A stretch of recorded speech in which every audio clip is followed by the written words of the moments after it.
네, 안녕하세요. 박중사입니다. 2025년 8월 18일 월요일 장마감 리뷰 방송 시작하도록 하겠습니다.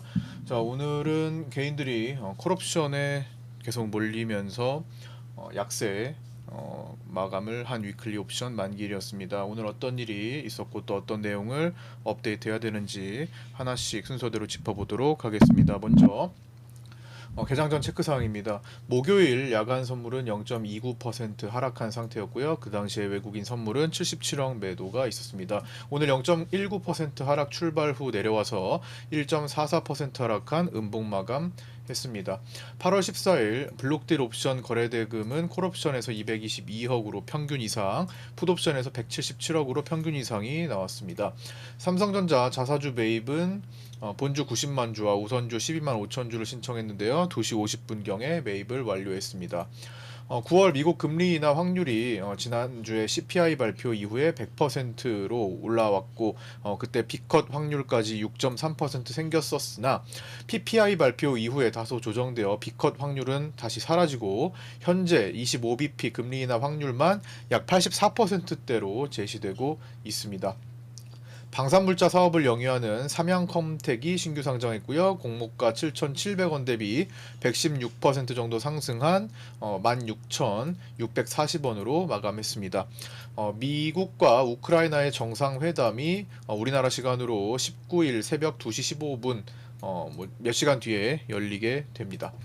글로벌 소식입니다. 트럼프 미국 대통령과 질렌스키 우크라이나 대통령은 백악관에서 회담을 앞두고 주도권을 뺏기지 않기 위해 SNS를 통한 신경전을 벌이고 있습니다. 트럼프 쪽 입장은 크림반도 반환은 불가능하며 우크라이나의 나토 가입도 허용되지 않는다. 우크라이나가 일부 영토를 포기하는 대신 러시아의 평화안을 수용하며 안전을 보장받을 수 있다는 입장을 보이고 있습니다. 젤렌스키 쪽은 러시아가 전쟁을 끝낼 수 있도록 압박해야 하며 영유권 포기 없이 지속 가능한 평화를 요구하고 있습니다. 나토 가입을 포기하는 대신 강력한 안전보장이 필요하다며 과거의 전철을 밟지 않겠다라는 입장입니다. 나렌드라 모디 인도 행정부는 올 10월부터 자동차, 전자제품 등에 적용되던 28%의 세율을 폐지하고 기존 12% 세율을 적용하던 품목 대다수를 5%로 인하하는 내용의 세제 개편안을 발표했습니다. 대만은 강력한 AI 수요에 의해 수출이 전년 대비 24% 증가하며 올해 GDP가 작년 3.1% 대비 상승한 4.45% 정도 증가할 것으로 전망했습니다. 자, 이제 국내 증시 장중 체크사항입니다. 이 종합적인 내용은 오늘 라이브 방송 때 계속 다뤘던 내용들을 요약한 거고요. 파생반 텔레그램이나 구독자 텔레그램 방에도 이 같은 내용을 어느 정도 언급해드렸습니다. 특히 파생반에는 디테일하게 많이 올려드렸습니다. 그래서 그 내용을 지금 쭉 정리한 거니까 참고해주시면 되겠고요. 지난 목요일 8월 옵션 만기일까지 증시 관리를 위해 투입된 외국인의 추가 자금이 만기 직후 선물 중심으로 빠져나가면서 약간의 하락 조정 가능성을 내비췄던 시장은 오늘 아침 9시 봉을 기준 음봉 삼아 초반 하락세를 보였습니다. 지난 목요일 8월 옵션 만기까지 관리되던 그 사유와 그 메커니즘에 대해서는 직전 영상을 참고해서 보시면 됩니다. 아침 9시 봉은 이렇게 초반에 외국인들이 뭐 그렇게 많이 때려내지는 않았어요. 요게 이 봉으로 한 2,300억 정도 밀어냈는데 이 봉이 기준 삼아서 거기를 결국에는 회복되지 못하고 기준 음봉을 넘어서지 못하니까 계속 하방 압박이 생긴 그런 모습이었죠. 거기다 개인들이 계속 콜옵션 들어가 있으니까 시장은 콜옵션을 녹이는 방향으로 진행이 됐던 거죠. 그 뒤에 피보나치 38.2%, 자 여기서 당일 382와 50% 사이에 있는 요 지점까지 그리고 다음번에는 23.6% 정도까지만 반등이 나왔습니다. 그래서 제가 반등 시에 이런 시장에서는 반등 시에 어차피 개인들이 콜옵션으로 먼저 가 있으니까 반등 시에 개인들의 풋옵션 반응이 얼마나 나오는지를 봐야 한다고 해서 언급드렸죠. 근데 생각보다 개인들이 풋옵션이 늘어나질 못했습니다. 움직임 대비해 가지고 개인 풋이 시원하게 위클리어. 자, 개인들 위클리 풋옵션 보시면 반등 대비 반응이 그렇게 세지가 않았어요. 그래서 가만히 있자. 이거 개인들이 풋옵션에 인색한데 그렇게 되면은 기본적으로 양매수가 느리게 나오고 나오더라도 하단에서 잡히겠죠. 그렇기 때문에 개인 콜을 녹이는 게 우선시되는 시장이 될 거다라는 언급을 드려왔던 겁니다. 그래서 나중에 결국에는 10,000계약 이상 15,000계약까지 올라왔지만 그 전까지는 굉장히 더딘 움직임을 보였다라는 거죠. 특히 금액적으로요.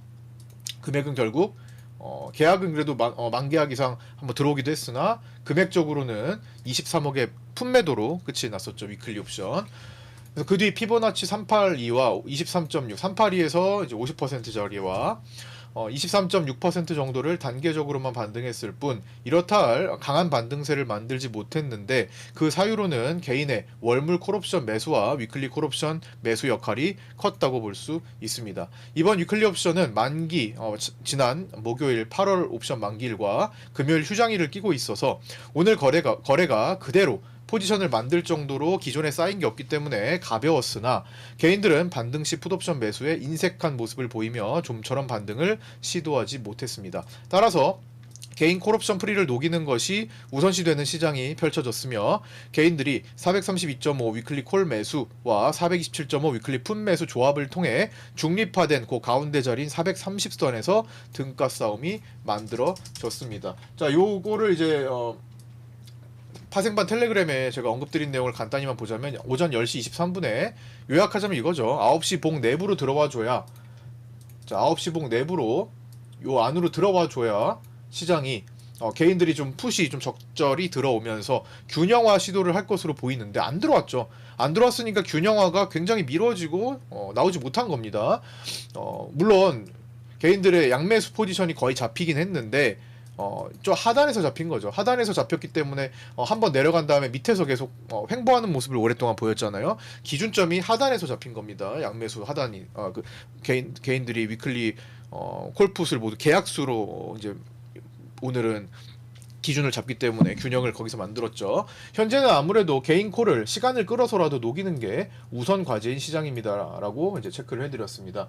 그러고 나서 10시 44분에는 이렇게 개인들이 오늘 풋옵션 매수에 계속 인색합니다. 반등 시에 제대로 풋옵션을 타고 들어오지 않는다라는 거죠. 가격이 충분히 떨어질 때까지 대기 중이고 비싸게 주고 사지 않으려고 한다. 그만큼 들어온 콜옵션을 시간을 끌거나 눌러서 녹이는 게 우선시되어 있는 시장이다. 그래서 하방 압력을 조금 더 받고 있다라고 말씀을 드렸던 겁니다. 그 다음에 이제 요게 오후장에 만들어졌던 개인들의 최종 위클리 포지션이었는데요. 결국에는 개인들이 가장 손실을 보는 자리가 원래 430 전후를 끼고 있었는데 430이었는데 그게 계속 끝까지 개인들이 풋이 달라붙지 않으면서 자, 요 구간에서 이제 끝이 났던 거죠. 결국에는 맥가 풋을 살리지도 않고 콜은 당연히 살리지 않고 그런 범위에서 끝이 났던 겁니다. 그 다음에 이제 오후에는 이렇게 말씀을 드렸는데요. 1시 50분에 개인 432.5 위클리 콜이 많아서 쉽게 못 올라가죠. 이게 많으니까 이걸 녹여야 되니까 못 올라가고 있다. 반대로는 시장이 하방 수급이 상대적으로 강한데도 자, 오늘 현물 외국인들이 거의 5천억을 팔았고요. 코스피에서 선물을 뭐 3천억대까지 팔다가 이제 종가로 1,500억대로 줄였는데 어쨌든 많은 매도가 있었고 뭐 이제 결국에는 이제 이 블록딜 거래가 나온 것으로 추정돼서 결국에는 콜풋이 양매도로 끝이 났지만 결과적으로 전체적으로는 위클리 포함해가지고 계속 하방 압력이 있었던 시장이었죠. 프로그램도 3천억대까지 매도가 계속 한 방향으로만 출현했고 전체적으로 하방 압력이 강했는데 그 수급 대비해 가지고는 생각보다 떨어지지는 않았습니다. 반대로는 시장이 하방 수급이 강함에도 불구하고 427.5 위클리 풋의 개인들이 많아서 그 이하로 시도하기도 쉽지 않은 시장이다. 그래서 432.5 자, 432.5 베이시스가 0.5 뭐 정도를 고려한다면은 한 433이겠죠. 자, 그래서 오늘 전체적으로 이렇게 놓고 본다면 오늘 시장은 433에 가까운 요 자리 위로 가지 못하고요.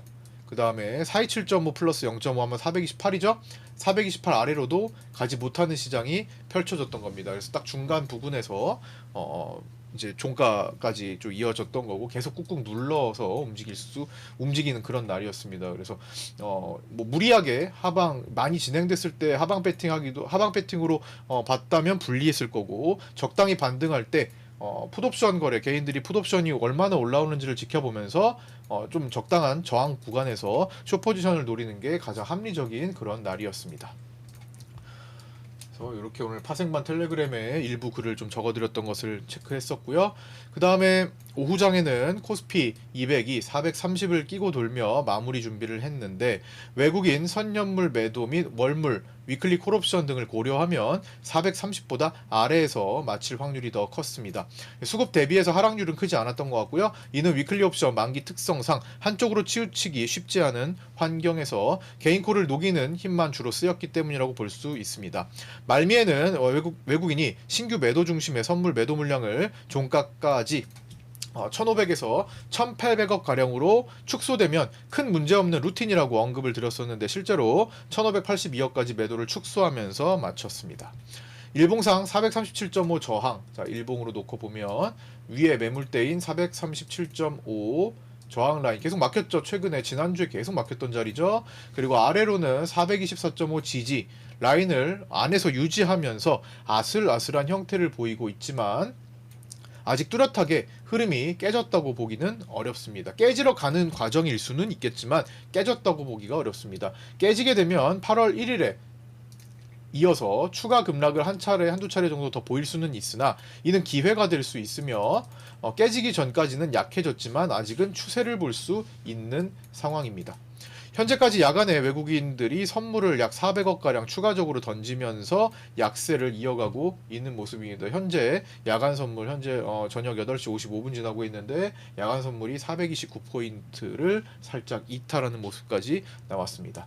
내용적으로는 잭슨홀 미팅 경계감과 반도체 관세 등 관세 경계감, 그리고 세법 개정안 경계감 정도가 혼합되었을 것으로 추정되며, 오늘 아시아 증시가 대체적으로 강세를 나타내 개인들이 콜옵션을 계속 고집했을 가능성도 생각해 볼 수 있었습니다.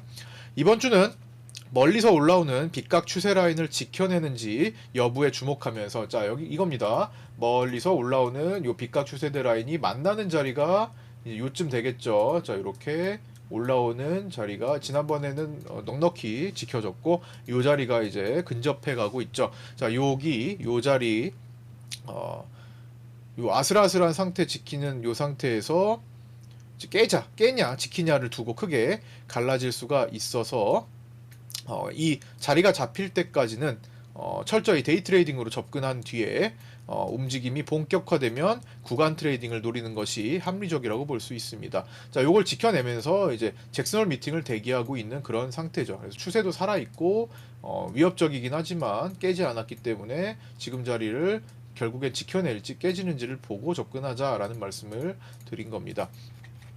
자, 오늘의 트레이딩 포인트 중에 하나가 이제 9시 기준 음봉 자리였죠. 자, 9시 기준 음봉이 시작하면서 보면은 처음에 이 안으로 들어오는 것을 시도하다가 결국엔 윗꼬리로 음봉으로 끝나면서 이탈을 했던 거죠. 그래서 이 시간이 총 60초가 있다면, 봉이 완성되는 시간 60초가 있다면 초반에는 올라갔다가 내려가는 모습을 보인 거죠. 그래서 봉이 완성되는 형태로 봐줘야 됩니다. 그래서 기준 음봉이 생겼고, 이 기준 음봉을 다시 돌리지 못했기 때문에 하방 압력이 컸다라는 거고요. 그래서 그때와 그 다음에 자 여기, 그리고 제가 여기 9시 한 20분 지나면서 여기 빗각을 이렇게 그었죠. 요 빗각이 딱 요 시간대에 넘어갔습니다. 그래서 숏 포지션이라면 여기서 청산할 수 있는 자리가 됐던 거고요. 그러면서 동시에 벌어졌던 볼린저 밴드 하단에서 들어오는 역할을 했던 위치가 있었고, 그리고 제가 실시간 방송에서 얘도 있고 1번, 그다음 얘도 있고 빗각 돌파 있고 3번 여기를 돌파하는 자리가 들어왔다 해서, 자, 요 세 가지의 포인트를 말씀을 드렸습니다. 그러고 나서 이제 여기까지 올라오니까 60선에 막히네 라는 말씀을 드리면서, 그리고 풋옵션이 별로 개인들에게 들어오지 않는, 풋옵션의 인색한 모습을 보이고 있다 라면서 제가 개인들 콜옵션을 좀 더 늘어지는 방식으로 좀 녹일 수 있겠다라는 말씀을 드렸던 겁니다. 그 다음에 피보나치 382에서 50% 반등 내지 23.6 반등이 반복됐던 것 체크했고요. 뭐 포인트로는 430을 지키냐, 뭐 뚫리냐 이런 것들이 중요 포인트가 됐던 것 같습니다. 그 다음에 오늘 시총 1, 2, 3인 삼성전자와 SK하이닉스, LG엔솔 요 인덱스 대장 세 종목이 코스피를 셋이서 20포인트 정도를 밀어낸 하루였습니다. 그러니 쉽게 돌아올리질 못했던 거죠. 매물대 체크라인은 이제 계속 피보나치 확장을 통해서 반복하고 있습니다. 위에 라인은 매물대가 없기 때문에 피보나치 확장입니다. 488.3, 476, 466.8, 456 정도가 예상 저항 지점이고요. 그다음에 전고점인 445 부근, 그리고 중요하게 지금 보고 있는 437.5 저항과 424.5 현재 기준 지지. 그다음에 거기가 이탈되면 411.6 일어나 자리, 그다음에 409까지 해당되는 자리들, 401에서 400자리, 392 더 길게는 나중에 볼 383에서 385 매물 라인 정도에 단계적으로 주목하되 장중 장세 판단 및 수급 변화에 신경 쓰면서 대응하는 것이 중요하겠습니다. 자, 오늘 KB금융이 5% 하락하는 등 금융주들이 하락하는 모습을 보여줬는데요. 새로 구성될 금융수장들이 새 정부의 과제 이행에 적극적으로 따를 것으로 보입니다. 특히 이찬진 금감원장 내정자는 이재명 대통령과 사법연수원 동기로서 사적으로도 5억 원의 금전이 오고 갔을 정도로 절친 사이로 알려져 있습니다. 따라서 5대 금융지주는 현재 정부가 추진 중인 세법 개정안에 따라 부담률이 커지면서 하락 압박이 생긴 모습으로 보입니다. 은행, 카드업계 등은 장기 연체자 채무 탕감을 위한 배드뱅크에 필요한 예산의 절반인 4천억 원을 부담하기로 했으며 1조 원을 초과하는 수익에 대해 교육세율을 기존 0.5%에서 1%로 2배 인상하는 세제 개편안에 따라 내후년부터 은행권이 약 4,758억 원, 생명, 손해보험사가 약 3,500억 원을 추가로 부담해야 하는 상황에 직면하면서 오늘 전체적으로 금융주들이 하락하는 모습을 보여줬습니다. 자, 위클리 옵션 만기일 결제 진행 과정 중 수급 현황입니다. 1시 52분과 2시 52분에 체크를 했는데요. 결국에는 이제 종가로는 결제 시는 430을 이탈한 429.19로 끝이 났습니다. 가장 중요한 싸움은 430 위클리 콜과 430 위클리 풋의 등가 싸움이었는데요. 결국에는 개인들이 단독 매수를 접근했었던 430 위클리 콜에서 0으로 마감하고, 오늘 수급은 사실 430 둘 중에 콜이냐 풋이냐 둘 중에 하나를 살려야 한다면 430 위클리 풋을 살리는 게 좀 더 적절한 수급 구조를 보였죠.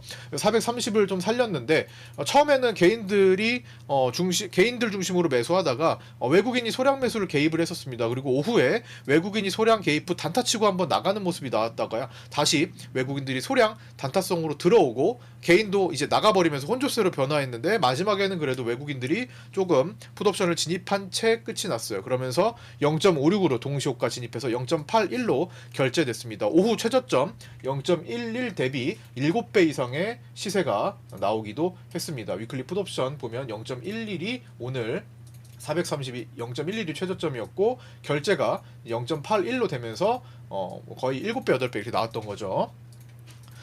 금융투자는 콜풋 전부 전체를 이제 양매도를 계속 했었는데 마지막에만 이제 427.5 위클리 풋에 조금 들어오면서 마감했는데 크게 중요한 건 아닙니다. 그냥 무시할 정도고요. 전체적으로 양매도, 모든 옵션의 행사가, 위클리 옵션 행사가에 전부 다 양매도를 보여주는 모습이 나타났습니다. 약간의 기타법인 개입은 무시했고요. 이제 코스피 200을 430.00으로 갖다 놨을 때 개인 콜풋이 다 죽고 외국인이 427.5 위클리 콜을 살리고 그 다음에 432.5 위클리 풋을 살리는 시장 최적 지점이라고 바라봤는데 후반부에는 약간의 430 위클리 풋 쪽으로 좀 더 시선이 쏠리면서 굳이 430을 기준으로 뭐를 살려야 한다라고 본다면 430 아래로 향하면서, 약간 아래로 향하면서 종료될 확률이 더 컸다라는 거죠. 그렇게 정리를 하면서 우리는 시장을 실시간으로 바라본 겁니다. 이게 제가 지금 이 리뷰 영상을 통해서 정리를 하고 있지만 전부 다 실시간 때 판단해서 말씀드렸던 내용입니다. 실시간 방송 중에. 그렇게 해서 위클리 옵션 만기 결과 추정을 기실현 포함해가지고 해보면 외국인들이 15억 정도 수익 본 것으로 추정되고요. 개인은 17억 정도 손실 본 것으로 추정되고요. 이건 대부분 콜옵션이죠. 그다음 금융투자가 양매도 성향을 유지하면서 2억 정도의 수익을 본 것으로 추정되는데 원래는 양매도 균형을 좀 맞추고 있었던 상태이기 때문에 금융투자가 수익이 더 좋았었는데 마지막에 계속 밀리면서 금융투자의 수익금이 줄어들면서 외국인 쪽으로 그게 넘어가면서 끝이 났습니다. 마감하겠습니다. 삼성전자는 외국인들이 249만 주를 매도했고요. 6만 9천 원에서 7만 원 매물대 기억하시죠? 이제는 7만 원대 넘어갔기 때문에 이 매물대를 좀 적지는 않고 있으나 기존에 6만 9천 7만 원의 매물대의 상단인 7만 원을 지키는 그런 모습이 나타났습니다. 오늘 저점이 딱 7만 원이었네요. 그 라인을 지지받으면서 마감했고요. 외국인 수급은 선물에서 1582억 매도로 소폭 매도가 축소되면서 끝났고 외국인은 9월물에서 단독 매도가 약 1조 3천억 정도가 지금 잡히고 있고 롤오버를 포함한 장기 선물 매도세는 유지되고 있습니다. 프로그램 비차익은 오늘 3,420억이 매도되면서 하루 종일 매도하는 모습이 나타났고요. 최근 1년간 매도 누적이 22조 9,700억 원 정도가 쌓여있는 상태입니다. 환율은 8월물 달러 선물 기준 1,385.4원으로 정규장을 종료했고요. 외국인은 정규장에서 2,893억 원의 매도가 잡혔습니다. 그러면서 장기 추세의 빗각은 상승 쪽으로 계속 유지되고 있는 그런 모습이고요. 변동성 지수는 4.45% 상승한 21.37로 종료했습니다. 자, 변동성 지수가 오늘 소폭 반등이 나왔는데요. 그만큼 오늘 한쪽으로 다소 오랜 기간 동안 진행이 됐다라는 거고요. 하단 지지 라인에 근접을 하고 있었고 이제 좀 튕겨져 올라가긴 했지만 밑에 지지가 있고 절대 수치 20포인트 위에서는 언제든지 진폭 고진폭, 고변동성이 갑자기 폭발할 수 있습니다. 보통 폭발할 때는 15에서 30% 정도 올라가면서 시장이 급락하는 모습을 보이는 경우가 많습니다. 어쨌든 그런 상태가 한 번에 나타날 수 있지만 또 지지가 있다면 또 저항도 있는 거기 때문에 다시 또 누그러졌다가 한 번 더 접고 갈지 아니면 그냥 진출할지 이 두 가지 과정을 한번 잘 주목해 봐야 될 것 같습니다. 자, 오늘 여기까지 마치고요. 끝까지 시청해주신 분들 감사드립니다. 구독과 좋아요, 알림 설정 부탁드리고요. 저는 내일 아침 8시 20분에 유튜브 라이브 방송에서 찾아뵙도록 하겠습니다. 감사합니다.